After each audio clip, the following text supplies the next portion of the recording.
Hey everyone, welcome to another episode of PlayStation Pursuit. Now in this episode, I only have a small stack of games to add to the collection once again, but I got some other cool extras and everything as well, which seems to be par for the course on PlayStation Pursuit. I always have people or stores providing really cool extra stuff as well. So stick around on this episode, I will show you what I got.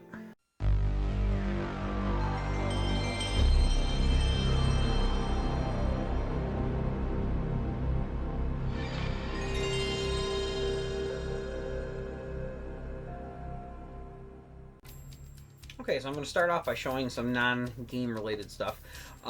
These are all from my buddy Pat Milligan at River City Retro. He always hooks me up with cool PlayStation related stuff if he comes across it, and he's not going to sell it because he sells games.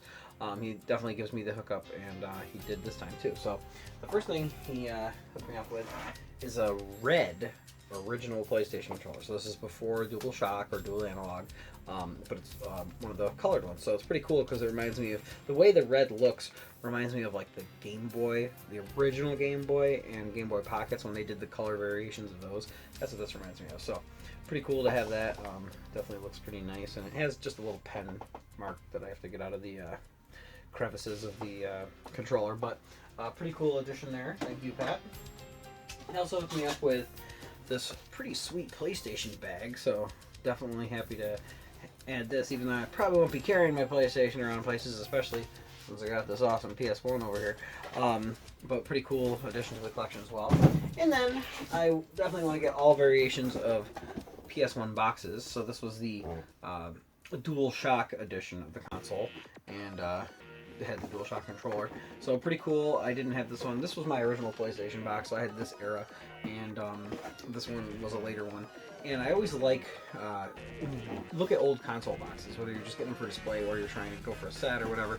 I love seeing what games are advertised on the back because that gives you a good sense of when it came out and what they were trying to push. And then sometimes, I don't know if this has any on it, but sometimes you'll see games that didn't end up making it out. Like they were advertised, but they never were, either they weren't released or they were canceled or changed drastically or pushed off. So it's pretty cool to see that. And I don't think, like I said on here, there's any games that didn't come out. But it also is a cool way, if they do a good job of it, to show like a variety of what the system can do. And looking at the back of this, they definitely have a good variety of games on here. So this was a really great box. Definitely glad to have this. Thank you so much, Pat, for letting me have this box. And I'll have to find a nice display spot for it.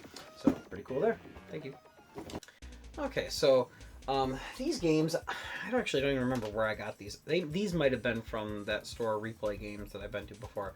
I'm getting memories of seeing them there because sideways stacked games. Yeah, I think it might have been that store because they stack some of their common games sideways, which is kind of annoying. But I did manage to find some games that I needed in that stack. So the first two that I'm going to show before going to a PlayStation Favorites break are just some games that I'm going to call them commons. I've never seen them before, but they're games that would be in the common piles or racks of sports games and stuff like that.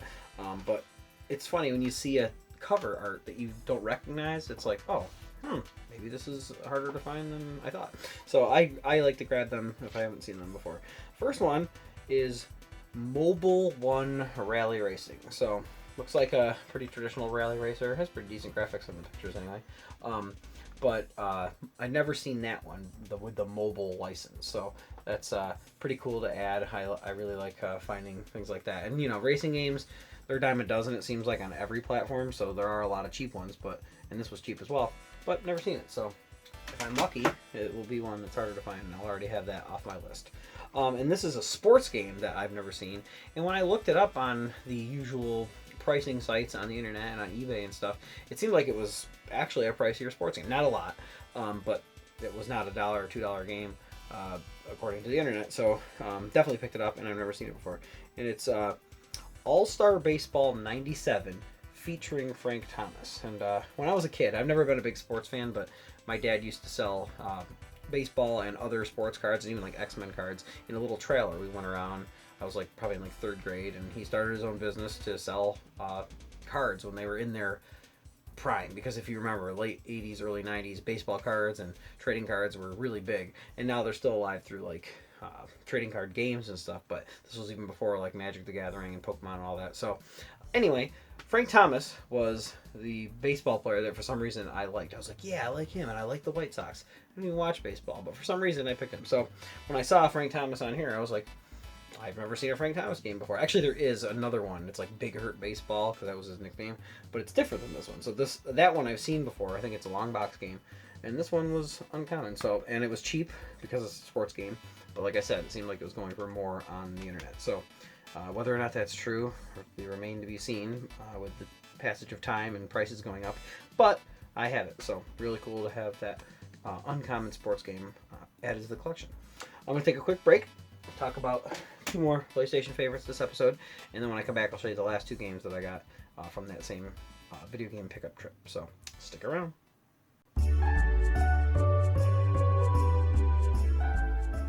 Okay, so this first PlayStation favorite I want to talk about, I don't believe I've ever talked about it on PlayStation Pursuit before. If I have, I apologize. But I did pick it up in an episode of Sprite Lovers in the past, and I might have talked about it then, and that's what I'm thinking of. But this game is an interesting license, and it seems like it might be a silly game, but when I actually played it, it was really fun, and it's going up in price. That game is Jackie Chan Stuntmaster. It's basically a single-player, I want to say side-scrolling beat 'em up, but it's fully 3D, so there's some parts that aren't side-scrolling, but the base gameplay feels like an old beat 'em up, and it does a really good job using the license.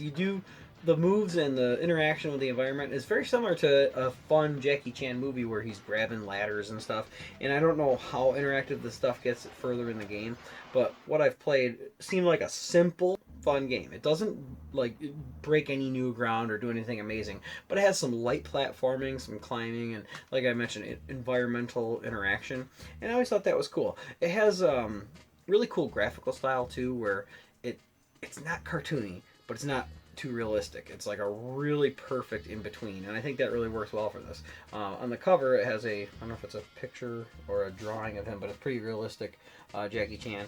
But I don't know if you can tell, but in the game's box art, there's a picture of him, and he's a little more cartoony looking, but it's also not straight up cartoony looking. Pretty decent graphics too. The art style helps with that. It's kind of simplified, which I always have said on PlayStation, if something goes for like a simple art style that's very cohesive throughout, it tends to work better with the limited hardware than trying to go for straight up awesome realistic graphics, because you really just can't do that on the original PlayStation.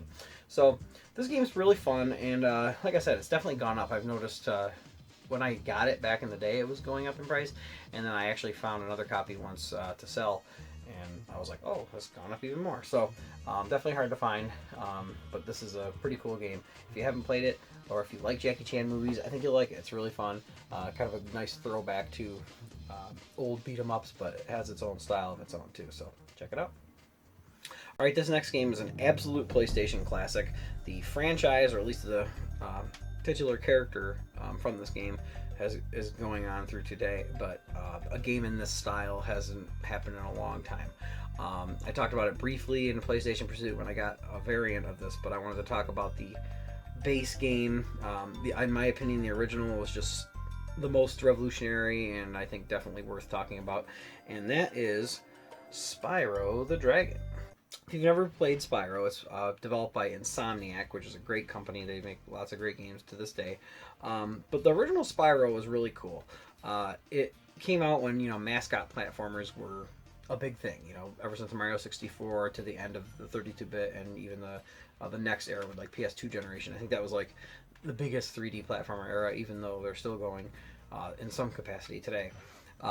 It was just really interesting to check this game out because, back in the day, PlayStation 1 and actually especially N64 were very notorious for having a lot of pop-in or fade-in with the graphics. Now, N64 tried to mask it with fog, which I think actually looked worse than seeing it fade or pop in, because at least if you have pop-in, you could have like a skybox or a background behind the graphics, so even though the graphics are popping in, there's like colorful skies or something behind it, and the fog just made every game look like pea soup gray. Like, it was just disgusting.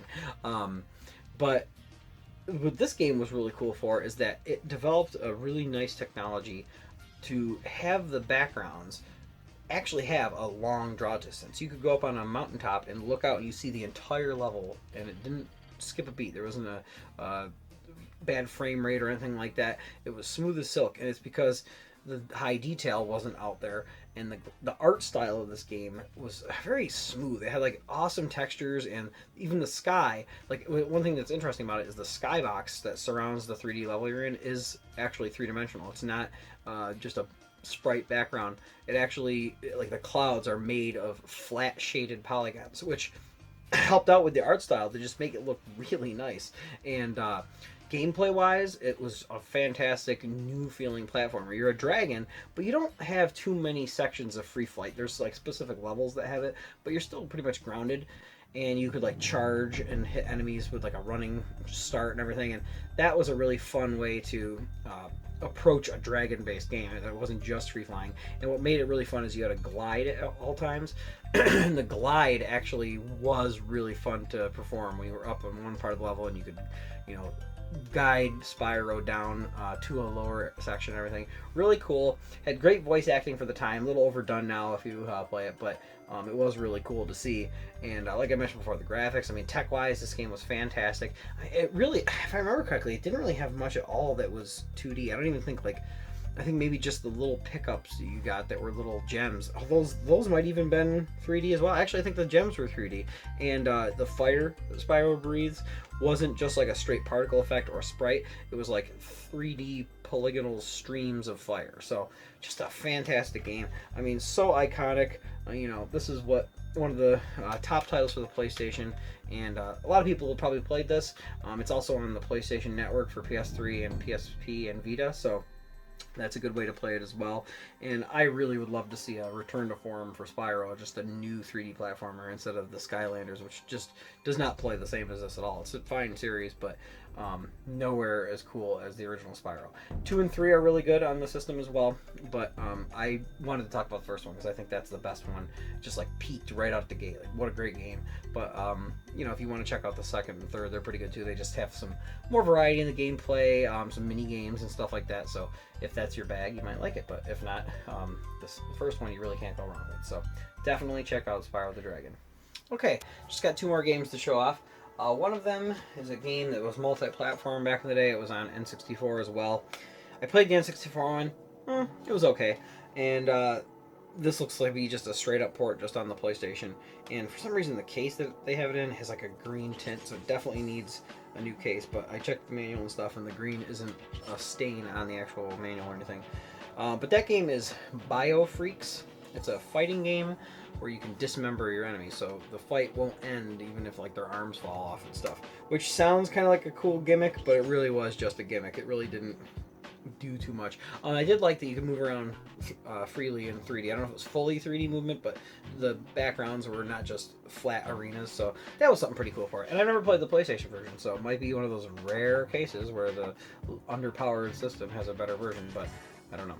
I haven't played it myself, so I'd be glad to check that out. But it was cheap, super cheap. That's why I picked it up finally. Because I actually have seen that many times while I've been hunting for PlayStation games, but it's always way more than I want to spend. I'm like, no, it's not that good a game. And it doesn't go for much online. I can just buy it online cheaper. So finally found it at a store at a cheap price. And this last game, just one of those games that just had a really unique cover art. I was like, what is this? And at first I was like, what? And I didn't know the license that it was based off of by name. So in my mind, I'm like, this seems like it could be a really cool spy thriller game. And I'm picking stickers off as I'm talking, so if you're wondering what I'm doing fiddling down here. But anyway, the game is called Virtual Kasparov. And so you could see by the way it looked and everything, I was like, ooh, this looks intense. But then I was like, oh, it's a chess tutorial from the master. So if I knew much about chess other than how to play, I might know who Kasparov was. But pretty cool. It's like seems like a pretty simple chess game, and I like chess, so this might be really fun. And I just like the look of it, having this clearly Russian-inspired or Soviet-era-inspired artwork. Really cool. Even the inner art underneath the disc has that, so pretty cool to find that. It's one I didn't have, and it was cheap, so one of those games that has a cool cover art that catches your eye when you're scanning a bunch of games in a case, or in this case it was against the wall. So pretty cool. And not many games this episode, but definitely glad to get some uncommon ones that I haven't seen too often, and then Biofreaks for a price that I wanted. So I'm going to add up the total. Stick around and I'll show you where I'm at now. Okay, so I've now totaled up the additions from this episode, and I've crossed the next threshold. I now am over 550 games. I have 552 PlayStation 1 games now, so moving on up. And I have more coming. So stick around. So yeah, I have. I'm very happy to have crossed that next threshold of being halfway through the 500s. Still a long way to go, I know, but it's just really fun doing this and seeing what I can find week to week. So thank you once again for watching. Like, subscribe, and comment as always. Like I always say, appreciate it if you did. And stay tuned for the next episode. Looking forward to showing what I can find next time.